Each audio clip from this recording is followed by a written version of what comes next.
Hey guys! So I wanted to do an updated brow routine for you. I know I did one like a month ago, but the video is kind of long and I was kind of a chatty patty. This is why I have got to do voiceovers. And also, I used to be really good about tinting my eyebrows and then I kind of just stopped, and so I've tinted them again. And I still barely have any hairs, but the way I fill my brows in is ever so slightly different and I like it way better now, so I'm gonna make sure I'm better about tinting my eyebrows from now on. But yeah, so I thought I would share with you what I get, share with you guys what I do now. Yeah, so I hope you enjoy the video and I will talk to you guys later. Bye!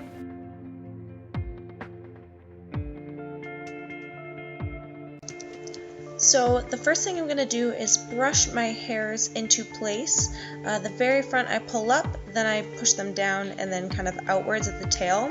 And I'm sorry I got really low at this. One day I'll be able to stay in frame well. But what I do is I take a little bit of the dip brow on a very thin brush and I create the bottom line of the tail and then the top line, and I connect them and make that arch that I want. And then I fill in that whole outline that I drew in, because this is where I really am lacking the most in the hairs. So this part I really do fill in quite dark.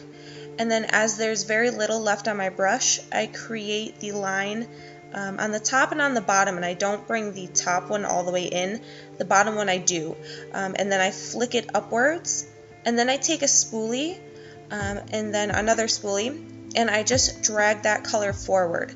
So there's very little product actually being put down or kind of smudged over, so you can really see those hairs. And then I take that spoolie and I just brush over that front part, so it really softens it and you're really able to see those hairs there, and that helps to make it look as natural as my brows are possibly ever going to look.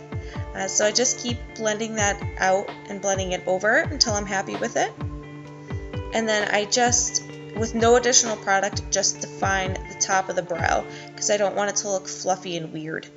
And then I just fill in any areas that seem like they are lacking in opacity because I don't want them to be like weirdly sheer.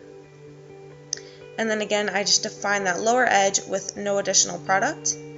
And then I take this very small concealer brush and a concealer. I either use my Stila Perfecting Concealer or this one, which is my Urban Decay concealer, and this is actually the lightest shade. The Stila concealer is not quite as light, but I don't mind this because I always make my brow bone highlight this light anyways. So I'm just using that concealer to really carve out the underneath of my brow. I do not carve out the top. I will use that brush with no product on it if I need to fix something on the top, but I only carve out the bottom. And I make this really sharp because I love the way that looks.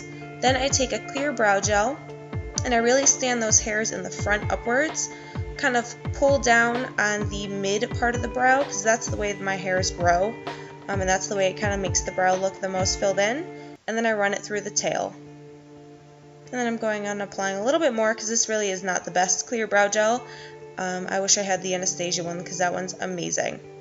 But anyway, yeah, just grooming those hairs into place and making sure those ones in the front stand up. And that is all I do. That is how I get my brows, and I like this much better than before. And there you can see it up close. So I hope you guys enjoyed it. And I'll talk to you guys in the next video. Bye!